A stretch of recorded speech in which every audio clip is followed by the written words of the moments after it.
한 부자가 살았습니다. 어느 날 이 사람이 마을을 걷는 중에 다 죽어가는 어린아이 한 명을 발견하게 됩니다. 그는 그 아이를 자신의 집으로 데려와가지고 깨끗하게 씻기고 치료하고 먹이고 입혀서 소생시켜서 키워주었습니다.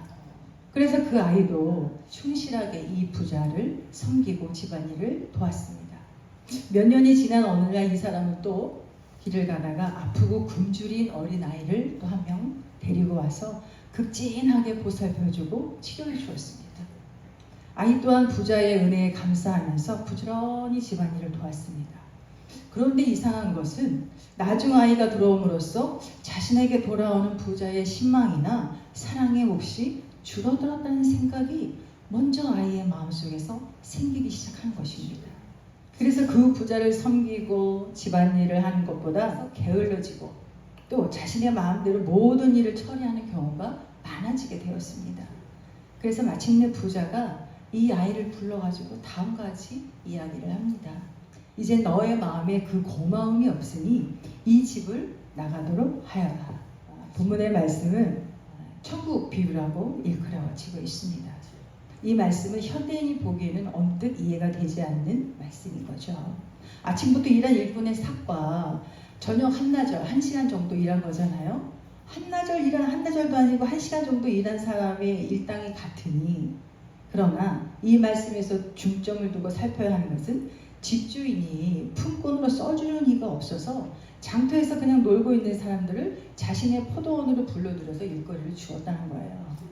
마찬가지로 하나님은 자신의 약속을 믿는 사람들에게는 천국이라는 은혜를 그냥 주시는 겁니다. 아무런 조건도 없이 주신 은혜입니다. 그러나 천국의 지상 모델이라는 우리 교회에서 벌어지는 믿음의 행태들을 보자면 처음 믿을 때의 은혜를 기억하고 그 뜨거운 첫사랑을 간직하고 그것을 간직하고 감사하고 그렇게 사는 사람들이 그렇게 많지 않은 것 같습니다. 저만 보더라도 저는 제가 1대잖아요. 그러니까 모르겠습니다. 2대, 3대 분들은 어떤지 모르겠지만 저는 굉장히 놀라워요. 왜냐하면 법당에 이렇게 앉아있는 애를 이렇게 끄집어서 이렇게 예배당에 갖다 놓은 그런 격이기 때문에 지금 생각해도 참 놀랍고 감사하고 이상하고 신기하고 그렇게 생각될 때가 많이 있어요. 그래서 하나님 앞에 죄송한 것도 너무 많고 감사한 건 이루 말할 수 없고 때로는 하나님 앞에 울부짖고 원망도 하고 정말 강대서 밑에서 그냥 통곡을 하면서 하나님 앞에 이 모양 저 모양으로 참 부끄러운 모습을 많이 알지만 그럼에도 불구하고 하나님은 저희를 이쁘다고 봐주고 계시잖아요. 사랑한다고 늘 말하고 계시잖아요. 목사님 말씀 주셔서가 아니라 늘 사랑한다고 하시고 이쁘다고 해주시고 어디 가서 저를 사랑한다고 제가 그런 고백을 받겠습니까? 누가 저를 이쁘다고 해주겠습니까? 오로지 나의 아버지이신 그분만이 나를 이쁘다고 해주시는 겁니다. 자신 같은 죄인을 살리신 그 은혜가 너무나도 고맙고 놀라워서 그 말씀을 사모하고 행했던 우리의 처음 모습은 예수를 믿는다는 관록이 붙어가면 갈수록 어떻게 해요? 협상이 능숙해지는 장사꾼의 모습으로 변해가고 있는지도 모릅니다. 당신을 믿사오니 무엇을 제발 좀 내게 해주소서. 제가 아침부터 저녁까지 이렇게 봉사를 하오니 그 공로를 제발 좀 드러내 주소서. 이렇게 기도를 많이 하는데 왜 안 들어주십니까? 등등. 마지막 구절은 저도 조금 찔리는데요. 제가 예전에 부교육자 생활을 하다 보면 주차 이렇게 봉사하시는 권사님들이 있어요. 그래서 정말 아침 첫 예배가 이제 6시 예배인데 아침 예배부터 그 주차 봉사를 하시니까 더 일찍 나와야 되잖아요. 한 5시 반까지 나오셔야 된단 말이에요. 그러면 4부, 5부 예배까지 있으니까 그 번갈아 가면서 하시기도 하지만 늘 그 자기 지역이 있어요. 그래가지고 그 자리에서 주차 봉사를 하시는데 그게 쉬운 일이 아니거든요. 그럼에도 불구하고 내가 이렇게 하니 그분 직장도 굉장히 좋고 그런 분이셨어요. 그런데도 너무나도 겸손하게 넥타이 딱 매고 들어오는 차 나가는 차 다 이렇게 안내하시면서 한 번도 자기가 이렇다 저렇다 생색을 내는 그런 모습을 제가 본 적이 없는 것 같아요. 그 교회에서 일을 하는 동안에는. 그래서 그것이 평신도이지만 교육자가 보기에는 그게 얼마나 감사하고 또 배울 점이잖아요. 그런 분들이 있는 반면에 나는 교회에서 이런 봉사를 하니, 나는 목사님한테 이렇게 하니, 나는 뭘 좀 해줘야 되는 거 아니에요? 나는 무슨 대접을 좀 해줘야 되는 거 아닙니까? 이렇게 은근히가 아니라 대놓고 얘기하는 분들도 많아요. 이것이 교회의 헌신인 게 참 안타깝고 슬픈 일이기도 합니다. 즉 남들이 인정해 주기를 바라며 드러내기를 좋아하는 모습이 우리한테도 있다는 거죠. 은혜를 자신의 행위에 대한 당연한 대가인 양 생각하는 그 모습이 우리에게는 없는지 되새겨 보아야 합니다. 바리새인들은 예수로부터 엄한 질책과 혹독한 저주를 받죠. 본서에만 등장하는 이 비유는 앞장에서 나타난 부자 청년의 비유와 연결이 되어 있습니다. 19장 27절에 보면 베드로가 예수님한테 이렇게 물어요. 보소서 우리가 모든 것을 버리고 당신을 쫓아싸우니 그런즉 우리가 무엇을 얻으리까? 라고 예수님한테 물어요. 이게 뭐냐면 앞장의 19장에 보면 부자 청년 이야기가 나와요. 이 부자 청년이 뭐라고 하면 선생님 제가 어떻게 하면 영생을 얻을 수 있겠습니까? 라고 예수님한테 묻잖아요. 그러니까 예수님이 뭐라고 그래요? 계명을 다 지켜라. 그랬더니 예수님 나는 이미 그 모든 계명을 다 지키고 있습니다. 그랬더니 예수님이 뭐라고 그래요? 그렇다면 너의 모든 소유를 팔아서 가난한 자들한테 다 나누어 주고 오너라. 그랬더니 이 부자 청년이 어떻게 해요? 다 팔아서 나눠주나요? 못 나눠줘요. 못 나눠준다고요. 우리 전도사님 같으면 나눠주실 수도 있겠지만 못 나눠줘요. 저도 못 나눠줘요. 근데 이 장면을 베드로와 제자들이 다 보고 있었던 거죠. 그래서 베드로가 나는 내심 이런 거죠. 저 부자 청년은 아무것도 포기 못했지만 나는 주님 포기했잖아요. 아시죠? 제가 다 포기하고 주님 쫓아오고 주님 아시죠? 이런 뜻인 거예요. 그래서 제가 베드로 이 양반이 뭘 포기를 했나, 뭘 버리고 왔나 가만히 좀 생각을 해봤어요. 말씀을 준비하면서 어부였으니까 배를 포기했을 것이고 그물을 포기했을 것이고 뒷장의 내용을 보니까 장모가 나오는 거 보니까 결혼도 한 것 같고 그러면 처자식도 있었을 것 같고 그렇다면은 뭐 가장으로서 남편으로서의 의무도 제대로 못하고 포기하고 주님을 따랐겠죠. 난 그래서 이 사람이 무슨 큰 선박해서라도 포기하고 왔나. 그래서 예수님한테 막 그러잖아요. 저 청년은 아무것도 포기 못했지만 나는 다 버리고 당신을 쫓아싸우니 나한테 당연한 은근한 대가가 주어져야 되는 거 아닙니까? 라는 이런 뜻도 있는 거예요. 그래서 예수님이 뭐라 그러냐면 베드로의 질문에서 하나님의 나라를 향한 순종과 봉사의 잘못된 동기를 예수님이 간파하신 거죠. 그래서 예수님께서 이 비유를 말씀하신 겁니다. 왜냐하면 이 비유는 구원과는 상관이 없어요. 구원을 얻기 위해서 노동을 하는 사람은 없죠. 또한 이 비유는 베드로가 그토록이나 관심을 기울였던 상급에 대해서 말하고 있는 것도 아닙니다. 왜냐하면 우리는 다 같은 셈을 받게 되는 것이 아니라 각각 자기가 일한 대로 자기의 상을 받을 것이기 때문이죠. 우리는 훗날 상급 받을 것 때문에 그를 섬기는 게 아니라 우리가 무엇을 얻게 섬겨서도 안 되며 우리가 무엇을 얻게 될 것인가를 알려고 할 필요도 없고 근데 그런 거에 대해서 사람들은 관심이 있잖아요. 내가 이렇게 했으니까 날 좀 뭐가 있겠지? 아니, 그런 생각 뭐하러 쓸데없이 해요. 하나님 사랑하고 하나님 섬기는 것만 해도 하루에가 어떻게 가는지 모르겠는데 물론 잘하지는 못하지만 제가 하나님은 무한히 관대하시고 은혜로우시며 우리가 받을 품값보다 훨씬 좋은 생명을 이미 약속해 놓으셨기 때문입니다. 하나님 나라의 상급은 이미 약속이 되어 있습니다. 그러나 사랑과 감사 때문이 아니라 상급 때문이 아니라 봉사를 하는 정신은 지향되어야 합니다. 이 비유에서 보면 포도원 주인은 아무 일도 하지 않고 삶의 의욕이나 인생에 대한 아무 목적도 없이 그냥 시장 바닥에서 빈둥거리면서 놀고 서 있는 사람들에 대한 연민을 가지고 있어. 이 포도원 주인이요. 그래서 일꾼으로 적합하지 않은 사람들임에도 불구하고 그들을 포도원 일꾼으로 불러들여서 쓰신 거예요. 예전에 저희 큰아들이 대학 다닐 때 건설 현장, 일명 노가다죠. 노가다를 이제 간 적이 있어요. 그래서 그 노가다를 일을 하려면 새벽 4시나 한 4시 반까지 그 사무실 앞으로 나가야 되는데, 기본적으로 이제 그 업을 주로 하는 사람들은 이제 기술자들은 딱딱딱 뽑혀서 가요. 딱 뽑고 간 다음에 좀 젊고 싱싱하고 일 잘하게 생긴 좀 건장한 남자들이 이제 딱딱딱 착출이 되죠. 그리고 남는 사람들은 정말 죄송한 얘기지만 좀 힘도 못 쓸 것 같고 좀 비리비리하고 좀 그런 사람들은 일꾼으로 채용이 되지 않아요. 그러니까 저희 아들도 그 노가다를 왜 하게 됐냐면 대학 다닐 때니까 그때 제가 좀 많이 어려웠을 때인데 이 녀석이 자꾸 안양 그 로드에 어디 가가지고 막 카드를 막 긁는 거예요. 오버돼가지고 다 토해내. 그래갖고 엄마가 쓰라고 한 거 외에는 다 토해내. 그래가지고 이제 노가다를 가고 다 갚았어요. 어쨌든. 근데 그게 왜 이렇게 힘드냐면 노가다라는 게 정말 막노동이잖아요. 막노동이기 때문에 가서 얘가 막 사진도 찍어서 보냈어. 철근 콘크리트를 까니까 철근 위에다가 아파트 공사장이었던 것 같아요. 시멘트를 붓고 막 그냥 그 호수 갖다가 그냥 막 끌어당기고 아저씨들이 그냥 막 그런 것을 찍어서 지 친구들한테도 보내고 저한테도 보내고 그런 일들이 있는데, 노가다 일당이 비싸요. 그때 아이가 한 12만 원, 13만 원 받고 뭐 철근이나 도장 이런 일들은 일당이 더 세죠. 그런데 어찌됐든 간에 일꾼으로서 쓰임새가 없는 사람들을 이 포도원 주인이 일꾼으로 불러들였다는 거예요. 왜요? 이 사람들이 불쌍했거든요.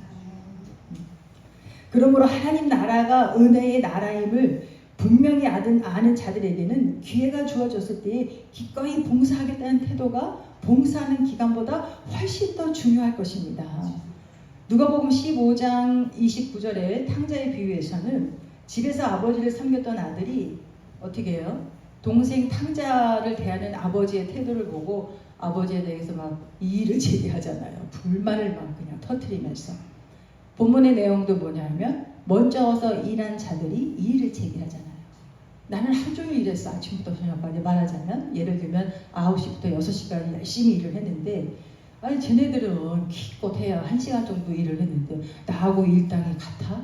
여기에 화가 난 거죠. 탕자의 비유나 본문의 비유는 동일하게 불공평한 처사에 대한 것입니다. 바리새인들은 자기들만이 하나님의 뜻을 안다고 자부하고 있었으나 예수님은 뭐라 그래요? 그들을 책망하시고 오히려 죄인으로 낙인 찍힌 자들을 더 가까이 하셨어요. 그렇기 때문에 바리새인들은 예수를 죄인의 친구라고 비난했습니다. 그들은 자기들만이 율법을 잘 알고 있다고 믿었고, 그러나 그들이 지닌 그들의 지식은 그들을 하나님 앞으로 인도할 수가 없었습니다. 하나님 나라에 들어갈 수 있도록 인도해 주지 못했어요. 그들은 약속된 대로 동일하게 품삯을 주는 주님의 행위를 이해할 수 없는 자들이었어요. 그래서 그들은 예수를 십자가에 못 박는 엄청난 죄악을 저지르고 마는 겁니다. 처음 포도원에 들어간 일꾼들의 이러한 불평은 돌아온 탕자의 비유에서 아버지 곁에서 수고했던 첫째 아들을 떠올리게 합니다. 첫째 아들은 허랑방탕하고 그냥 주색잡기로다가 아버지의 재산을 그냥 다 날리고 돌아온 둘째 아들을 대하는 그 아버지의 태도가 못마땅한 거예요. 그 아버지의 관대함과 그 사랑을 시기하고 불평했던 거예요. 첫째 아들은 불평을 터뜨리는 풍금처럼 자기가 수고를 많이 했지만 탕자인 둘째 아들을 자신과 동일하게 취급하고 관대하게 대해주었다는 그 점에서 너무나도 견딜 수가 없는 화를 느꼈던 겁니다. 분노를 느꼈던 겁니다. 여기서 어찌 보면 돈의 문제가 아닌 듯 보일 수도 있습니다. 다른 면으로도 볼 수가 있습니다. 어떻게 보면 내가 어떻게 저런 사람들과 동급입니까? 내가 어떻게 저런 사람들과 같은 취급을 받을 수 있습니까? 이런 마음도 있는 거예요. 바리새인들은 자기들만이 하나님을 잘 섬기고 자기들만이 택함 받은 사람들이라고 생각을 하잖아요. 그래서 지금까지도 재림 예수를 믿지 않잖아요. 아직도 80% 이상이 유대교만 믿고 그 재림 예수를 믿는 메시아닉주는 몇 프로라고 하는 건 거의 한 12%, 13% 아직 많지 않아요. 이렇게 비교하는 모습은 예수님이 말씀하신 바리새인과 세리의 기도의 모습에서도 극명하게 볼 수가 있습니다. 세리는 자신이 죄인이라는 사실을 고백하는 반면 바리새인은 하나님 앞에서 자신과 세리를 비교하면서 세리보다 자신이 훨씬 의롭다는 것을 자랑하고 있어요. 그래서 저는 이 내용을 이렇게 보면서 아니 그래도 배웠다는 사람들이 비교할 게 없어서 이렇게 뭐 세리라는 신분 직업을 가진 사람과 이 사람들은 말하자면 이제 학자잖아요. 그런데도 불구하고 이런 사람들을 낮게 여기고 장인애들을 높게 여기고 이런 마음가짐이 우리들의 마음에서는 없나 한번 점검해 보시기를 바랍니다. 그래서 예수님이 뭐라고 하냐면 이 사람이 저보다 의롭다 하심을 받고 집에 내려갔느니라 라고 말씀하셔요. 즉 세리가 바리새인보다 의롭다 하심을 받고 집에 내려갔다고 선언을 하신 거예요. 그래서 무릇 자기를 높이는 자는 높아지고 자기를 낮추는 자는 높아지리라 라고 선포하신 겁니다. 이 선포가 하나님 앞에 선 그리스도인들의 모습이며 저와 여러분들의 모습이어야 합니다. 하나님은 자신의 선하신 뜻대로 행하시지 인간에 의해서 자기의 행동을 제한받지는 않으세요. 하나님은 인간의 논리를 초월해 계십니다. 인간의 논리는 지극히 불완전하고 이기적이지만 하나님의 논리는 완전하고 선하고 공평하십니다. 그러므로 인간은 하나님의 행하심에 결코 이의를 제기할 수 없어요. 근데 우리는 가끔 막 하나님한테 이의 제기하잖아요. 막 소송 막 걸려고 하잖아요. 저도 하나님 앞에 소송 몇 번씩 건 것 같아요. 얼토당토 않은 짓을 하죠. 오직 하나님의 뜻에 순종하는 사람만이 하나님을 찬양할 수 있으며 초논리적인 하나님의 행하심을 발견할 수 있어요. 하나님을 사랑하면 찬양이 막 그냥 콧노래가 저절로 막 나오지 않나요? 저희 교회에서도 막 찬양이 굉장히 중요하다는 것을 느끼는 게 뭐냐면 예배 기도에 이제 하기 전에 한 30분씩 찬양을 하는데 제가 어쩌다 보면 이제 입이 마르고 이제 목이 아프니까 찬양을 하다 보면 이제 목이 이제 헐헐 하잖아요. 그래서 다른 분이 오셔가지고 이제 좀 이제 기도하고 있지만 그 찬양을 하는데 음정 박자가 안 맞아요.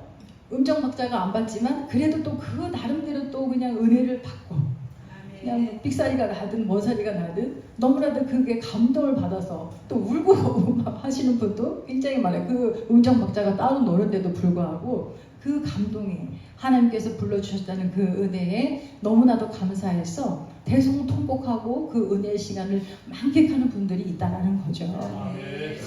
하나님 나라에서는 본문에 묘사된 대로 지위의 고하나 빈부귀천 또는 인종 등 어떤 인간적이고 외적인 요인에 따라서 사람을 차별대하지는 않습니다. 그러나 우리는 어떻게 해요? 안 그런다고는 하지만 마음속으로는 어떻게 이렇게 선이 좀 있죠? 조금씩. 저도 있어요. 네, 죄송하지만 저도 있더라고요. 그래서 하나님 앞에 회개하고 이 사람은 뭐 많이 배웠다고 해서 이 사람은 뭐 돈이 많다고 해서 차별대하는 그런 모습을 제 안에서도 제가 발견할 수 있었어요. 멀리서 찾아볼 필요 없어요. 나를 보면 알아요. 내 자신을 들여다보면 내가 얼마만큼 하나님 앞에 바로 선 사람인지 아니면 노력하고 있는 사람인지 아니면 아버지 마당 뜰 밖에 있는 사람인지 확연하게 우리가 구별할 수가 있습니다.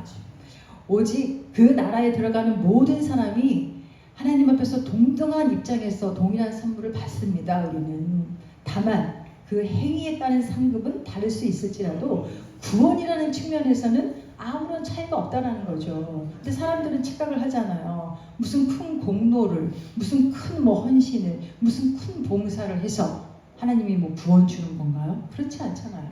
그렇다면 저 같은 사람은 구원을 받을 자격이 아예 없는 사람이에요. 그런 거 따지고 보면 저는 구원 받을 자격이 아무것도 없어요. 그런데 하나님은 그런 걸 따지지 않잖아요. 따지지 않고 무조건적인 하나님의 주권과 무조건적인 하나님의 사랑과 은혜로 우리한테 구원이라는 선물을 그냥 주셨잖아요. 그런데 사람들은 이걸 그냥 헐값을 생각하고 그냥 거들떠보지도 않는 사람들이 많잖아요. 주든지 말든지 이렇게 생각하는 사람들이 많잖아요. 하나님의 은혜가 하나님의 구원이 생명이라는 것을 아는 사람들은 그것을 찾죠. 그러나 그것을 모르는 사람들을 그냥 흘러가게 둔다는 거죠. 문 닫힐 때가 머지않아 문이 닫힙니다. 마냥 열려있지 않아요. 하나님의 구원의 문이 열려있는 이 시간에 하나님의 사랑과 은혜를 잡으시는 저와 여러분이 되시기를 축원합니다. 많은 사람들이 하나님의 은혜의 동산에 입성할 수 있도록 저와 여러분이 믿지 않는 자들을 위해서 기도해야 된다는 거죠. 그렇기 때문에 천국의 품꾼은 자기가 한 일을 자랑하지 말고 오직 단지 자기에게 맡겨진 일을 성실하게 수행하기만 하면 됩니다.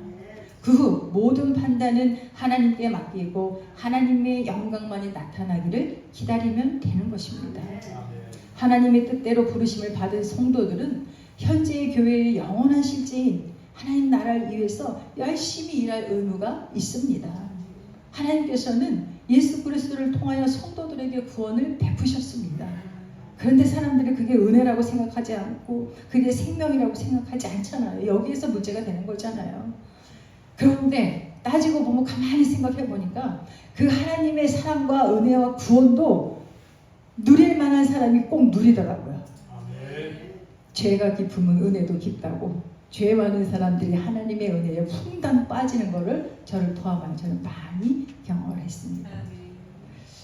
이 구원 사건에 믿음으로 응답한 이들은 높고 낮음과 많고 적음의 인간적 가치에 의한 것이 아니라 하나님의 은혜로 여기에 동참한 것이니 자기를 위해 사는 것이 아니라 그 나라의 왕이신 하나님께 감사하며 영광을 돌리는 삶을 살아야 합니다.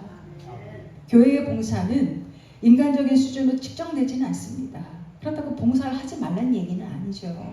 또한 그 어떤 엘리트주의도 허용되지 않는다는 거죠. 교회가 직장 좋고 많이 배우고 헌금 많이 하고 이런 사람들만 대접한다면 그러면 없는 사람들은 뭐 교회 저 문 밖에서 뭐 기다려야 되나요? 그런 건 아니잖아요. 어쨌든 하나님께서 열어놓으신 이 은혜의 문에 들어오는 사람들은 한 사람도 나오자가 없이 하나님 나라에 다 입성해야 된다는 거죠.